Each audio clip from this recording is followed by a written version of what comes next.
શું છે? 6000 નું બિલ. ઓલી 5 સ્ટાર હોટલ માંથી જે ચા મંગાવી હતી ને એનું છે. એ તને ચૂનો લગાવવા હું જ મળ્યો કે? એ 5000 નું બિલ હતું, સમજી? તે 5000 નું ઓરિજિનલ બિલ તારી બેનના ઓલા રાંઝાના હાથે લાગી ગયું હતું. ભૂલી ગયો ડફોડ? આ ડુપ્લિકેટ કઢાયું છે 1000 એક્સ્ટ્રા આપીને. મેં ચૂકવ્યા છે. ચાલ રોકડા કાઢ.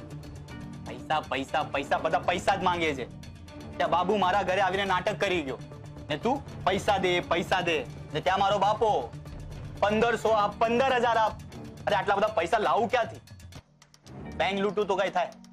આ સારી વાત કરી તે. હા, પણ પિસ્તોલ સાચી લઈને જજે, દિવાળી વાળી નહીં.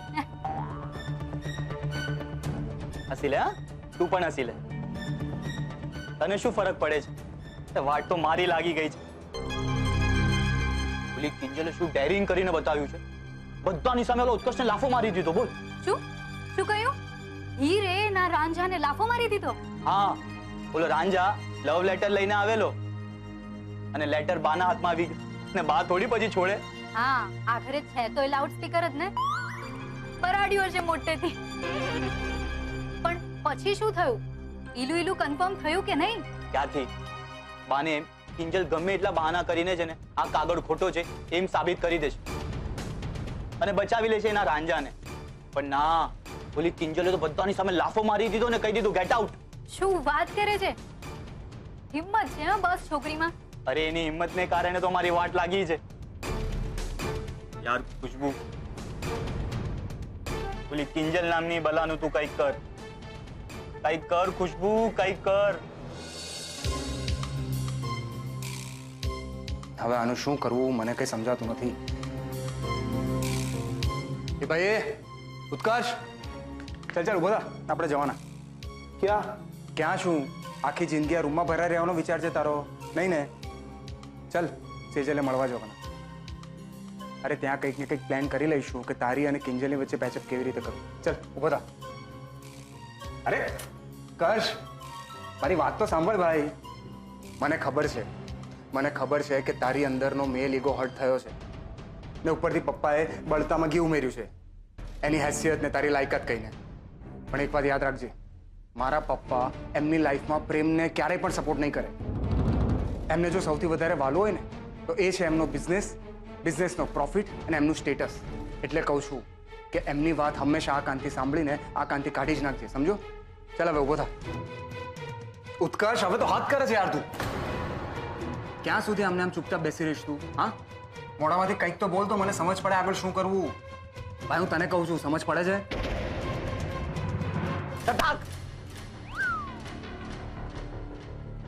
તે શું કર્યું કિંજલ? તને કઈ ખબર પડે? મેં તારા માટે શું શું નથી કર્યું ને તેના બદલે મને શું આપ્યું? એક થપ્પડ? અરે બસ કર. કોઈ છોકરો આટલા બધા લોકોની હાજરીમાં એક છોકરીના હાથે થપ્પડ ખાય તો આટલું ઠંડુ રિએક્શન આપે? अरे इन्हीं अंदर ना एंग्री यंग मैन जागी जाए. जेम के इस थप्पड़ की गूंज तुम्हें सुनाई दी, अब इस गूंज की गूंज तुम्हें पूरी जिंदगी सुनाई देगी दादा ठाकुर. આવ્યું ફિલ્મી દાદા ઠાકોર. હું ફિલ્મી? તારો આખું ખાનદાન ડ્રામા કંપની છે. એ કઈ નહીં અને હું ફિલ્મી. આજ તો કઈ થયું છે સાંભળ્યું નથી ને તો શરૂ થઈ જાય કે થપ્પડ સે ડર નહીં લગતા સાહબ, प्यार से लगता है. મને તારા આ બધા ડાયલોગો. એ ચૂપ કર. આ બધા ડાયલોગ હું એમને ટાઈમ પાસ માટે નથી મારતી. એમાંથી મને આઈડિયા મળે છે. તે જ કીધું ને કંઈક કર આ કિંજલને હટાવવા માટે. તો એ જ સમજાવી રહી છું. શું? એ કે જઈને ઓલા રાંઝાનો રૂમાલ બની જા. રૂમાલ? અરે રૂમાલ શું, ટુવાલ પણ બનવું પડે ડોબા. લોહા ગરમ હે. એના મનમાં કિંજલ માટે ગુસ્સો છે. તે સાંભળ્યું નથી? ઘવાયેલો વાઘ અને પ્રેમમાં રિજેક્ટ થયેલો આશિક બંને બહુ ખતરનાક હોય છે. તો જા એનો જઈને રૂમાલ બની જા. સમજી ગયો. તારો આખો પ્લાન સમજી ગયો.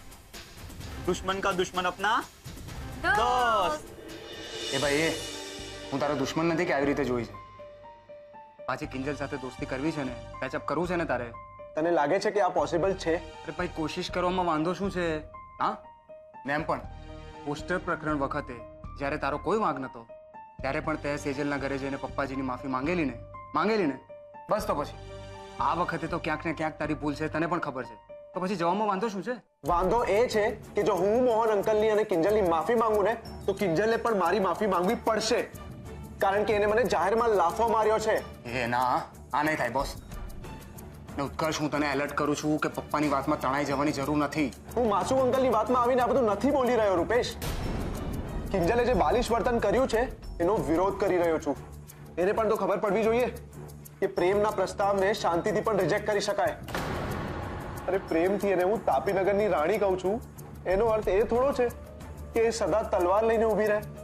ઠીક છે, બસ હું ટ્રાય કરીશ કે કિંજલ પણ તને સોરી કહે. પણ તું મને એક વાત કહે, પ્રેમનો ત્રીજો સ્તંભ જે હતો અન્ડરસ્ટેન્ડિંગનો, એ તારા તરફથી ક્યાં છે? હા, સામેવાળી વ્યક્તિનો વિશ્વાસ. કોઈ ગમે તેટલી કોશિશ કરે તમારી વચ્ચે મિસઅન્ડરસ્ટેન્ડિંગ ઊભી કરવાનો, પણ તમારો વિશ્વાસ અડગ રહેવો જોઈએ. તો પછી માફી માંગવાની જરૂર શું છે? મને લાગે છે કે કિંજલનો પ્રેમ ચેક કરતા પહેલા તારે તારી ફિલિંગ્સ માપવાની જરૂર છે. બાકી માફીનું શું છે એ તો મળી જશે.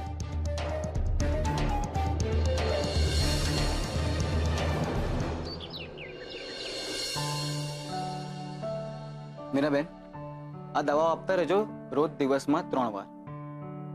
હવે મને નથી લાગતું કે એમને તાવ ચડશે, છતાં પણ તાવ આવે તો પાણીવાળા ભીના પોતા તો તમને ખબર જ છે. અને મેં જે દવા લખીને આપી છે તે દવા ભેળવી દેજો. ને કિંજલ, જો તારે 2 દિવસ સરખો આરામ કરવાનો છે તો જ તું 3જા દિવસે દુકાને જઈ શકીશ. એટલે જો તારે દુકાને જવું હોય તો 2 દિવસ કમ્પ્લીટ આરામ. ઓકે? ઓકે.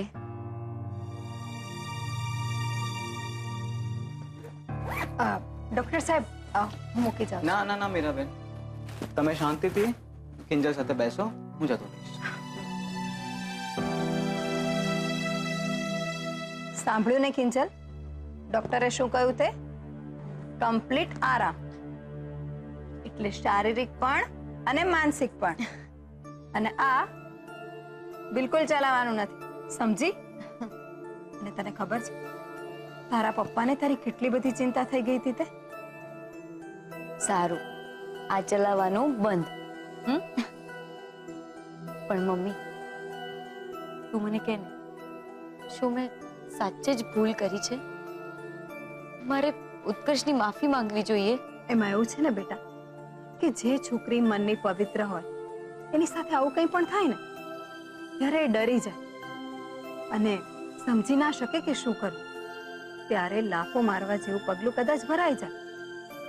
અને સામે છોકરાઓનું પણ એવું જ હોય છે, એ લોકો ના સ્વીકારી નથી શકતા, એટલે ઘણીવાર છોકરીઓને ઉપાડી જાય છે કે પછી એના મોઢા પર તેજાબ નાખી દે છે. ના મમ્મી, ઉત્કર્ષ એવું નથી. હું જાણું છું બેટા, તો તું પણ ક્યાં લાફો મારી દેવી છે? તો તું જ કહે ને મમ્મી, મારે શું કરવું જોઈએ? મને શું કામ પૂછે છે? તે ગીતાજી વાંચ્યા છે ને? ગીતાજીમાં શું લખ્યું છે તને યાદ છે? તે તારા પપ્પાને શું કહ્યું હતું? કે સ્થિત પ્રજ્ઞ બનો, પરિસ્થિતિને ત્રીજી વ્યક્તિ તરીકે જુઓ. અને જ્યારે આપણને એવું લાગે કે આપણી ભૂલ છે તો માફી માંગવા માટે તૈયાર રહો. અને જ્યારે એવું લાગે કે ના, મારી ભૂલ નથી, તો સામે મોરચે લડવા તૈયાર થઈ જાઓ. પણ હા, હવે પાછી ગીતાજી વાંચવા ના બેસી જતી. ડોક્ટરે શું કહ્યું છે? કમ્પ્લીટ આરામ. તો ચલો ચલો ચલો, હવે કમ્પ્લીટ આરામ. તો હવે આંખો બંધ, મગજ બંધ અને વિચારવાનું તો સાવ બંધ.